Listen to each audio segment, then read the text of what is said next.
ओम नमः शिवाय। मेरे शिव चैनल पर आप सबका स्वागत है। सबसे पहले तो आप सभी शिव भक्तों के चरणों में मेरा प्रणाम। बात करते हैं गुरु पूर्णिमा के बारे में और गुरु पूजन के बारे में। देखिए, पुष्पदंत जी श्री शिव महिम स्तोत्र में लिखते हैं कि नास्ति तत्वम गुरु परम, गुरु से ऊपर कोई भी तत्व नहीं है, गुरु ही परम तत्व है। गुरु ही वो नाव है जो आपको इस भव सागर से पार लेकर के जाती है, चाहे वो किसी भी स्वरूप में हो, चाहे वो देहधारी हो या फिर स्वयं साक्षात शिव हो, वो आपको इस भव सागर से पार करते हैं। उनकी कृपा से ही सब चीजें जीवन में सरल होती हैं।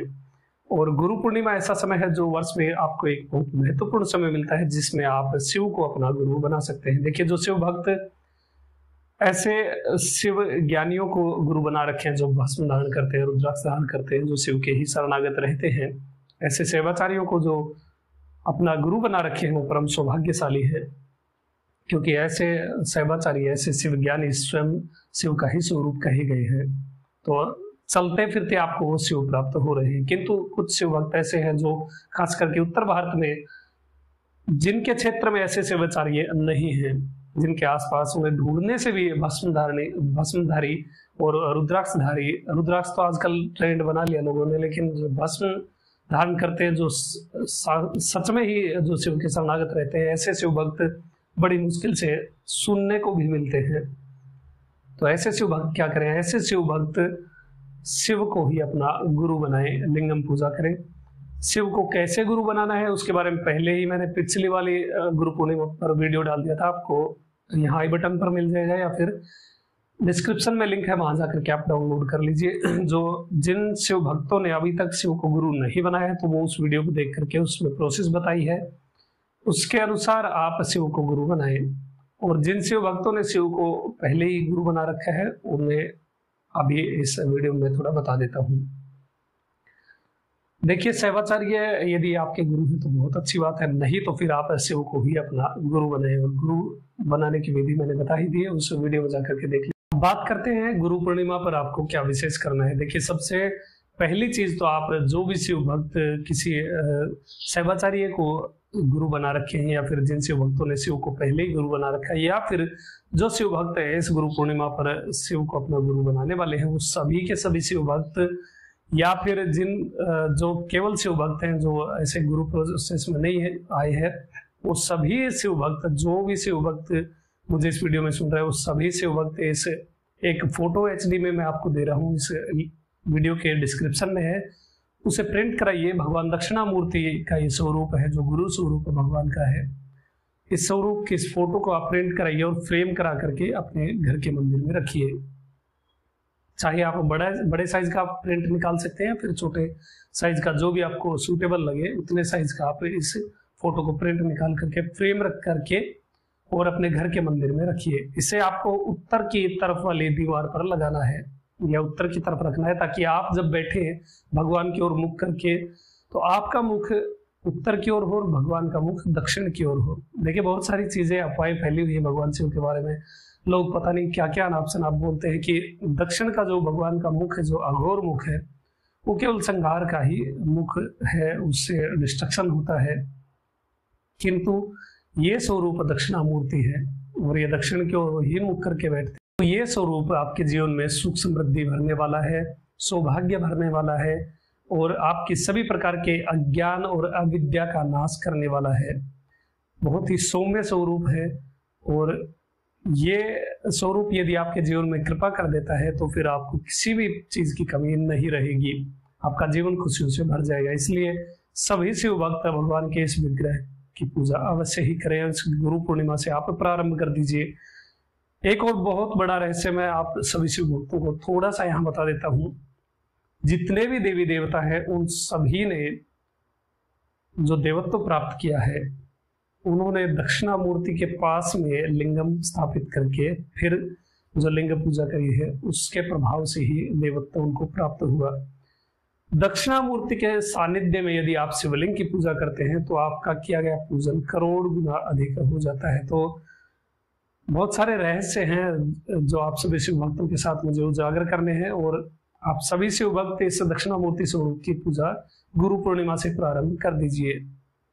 दूसरी चीज आपको करनी है, भगवान को चने की जो दाल होती है उस चने की दाल को एक दिन पहले ही आपको भिगो करके रख लेना है। कम से कम 100 ग्राम तो रखिए और 7-8 घंटे रखने के बाद उसे शुद्ध पानी से धो दीजिए और फिर एक पात्र में, एक कटोरी वगैरह या बर्तन में आप भगवान के सामने उसे निवेदित करें। उस दाल में आप 1-2 बिल पत्र रख दीजिए और फिर भगवान के सामने निवेदित करिए। इसके बाद आपको भगवान को जो नैवेद्य लगाना है वो चावल और दही का लगाना है। जो सफेद चावल उबाल करके बनाए जाते हैं वो चावल और उसमें थोड़ी दही मिला लीजिए। ये नैवेद्य बना करके आपको दक्षिणामूर्ति स्वरूप के सामने रख देना है, भगवान को ये भोग देना है।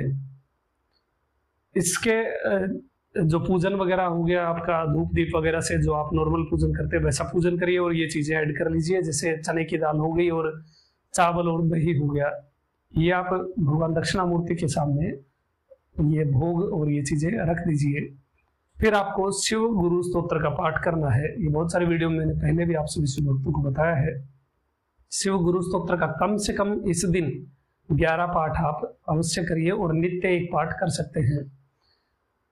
ये चीजें होने के बाद आप भगवान दक्षिणामूर्ति से कहिए कि आप एक चीज जीवन में अभी से छोड़ देंगे, कोई भी एक चीज, और ये चीज आपके 5 विकारों में से एक होनी चाहिए।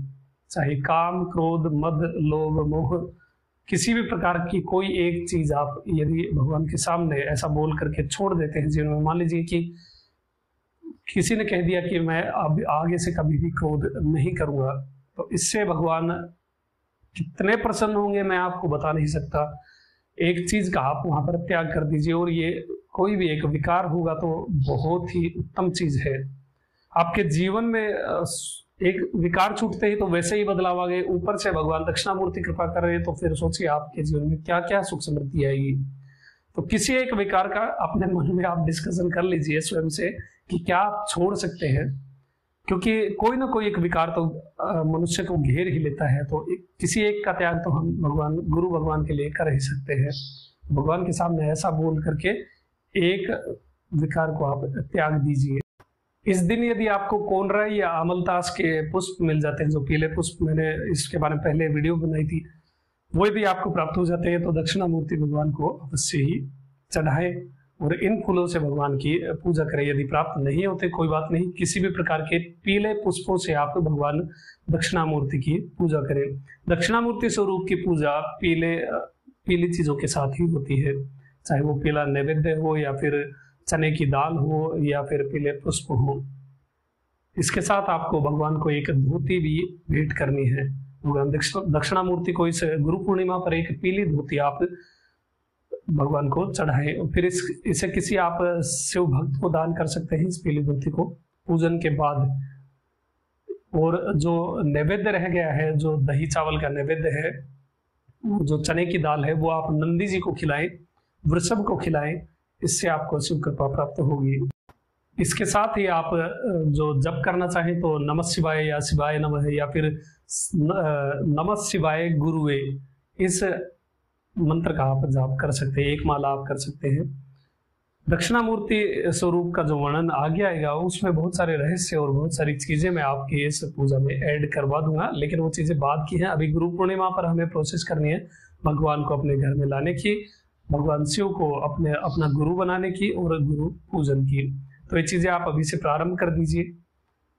इसके साथ ही 1 महीने बाद इस पूजा को लगातार आप करिए। उसके बाद आप मुझे बताइएगा कि आपके जीवन में क्या क्या बदलाव आए हैं। किसी भी प्रकार का कोई डाउट है, कोई क्वेश्चन है, तो आप मुझे कमेंट में जाकर के पूछ सकते हैं। एक चीज और मैं आप सभी शिव भक्तों को बता दूं जो मुझे लगता है कि आप डाउट कर सकते हैं। ये फोटो जो आप फ्रेम कराएंगे, इसे आप किसी शिव मंदिर में ले जाकर के भगवान शिव के लिंगम के पास में जाकर के रख सकते हैं, फिर पूजा कर सकते हैं और फिर वापस लेकर के आ सकते हैं। किंतु एक चीज ध्यान रखना कि जब आप ऐसा पूजन करेंगे तो आपका मुख उत्तर की तरफ होना चाहिए और जो फोटो में भगवान का मुख है वो दक्षिण की तरफ होना चाहिए। और इसे शिवलिंग के पास लेकर जाना ये केवल 1 टाइम प्रोसेस होगी, केवल गुरु पूर्णिमा को ही लेकर जाना, बाकी समय अपने घर में ही, डेली घर में ही पूजन आपको करना है। हो सके तो सभी शिव भक्त, ये चीज मैं बहुत बार मन में आती है और फिर कहना भूल जाता हूँ, सभी शिव भक्तों जो भी शिव भक्त मुझे सुन रहे हैं उन सबके घर में नर्मदेश्वर लिंगम होना चाहिए, या पारद का लिंग, जो भी आप इन दोनों में से जो भी आपको अच्छा लगे, घर में शिवलिंग अवश्य ही होना चाहिए। प्राचीन काल में, वैदिक काल में हर घर में शिवलिंग था, हर घर में शिव पूजन होता था। तो जब भी आपको समय मिले ओमकारेश्वर जाएं या नर्मदा के तट पर किसी भी नर्मदा क्षेत्र में आप जाएं तो एक बाण लिंग, एक नर्मदेश्वर आप अवश्य ही लेकर के आए और घर में ही शिव पूजन प्रारंभ करें, क्योंकि दक्षिणामूर्ति के पास में शिवलिंग रख करके की गई पूजा आपको अनंत कोटि फल देने वाली होती है। तो अभी तक के लिए इतना ही। आपका दिन शुभ हो, महादेव कृपा करें। अरुणाचल शिव। ओम नमः शिवाय।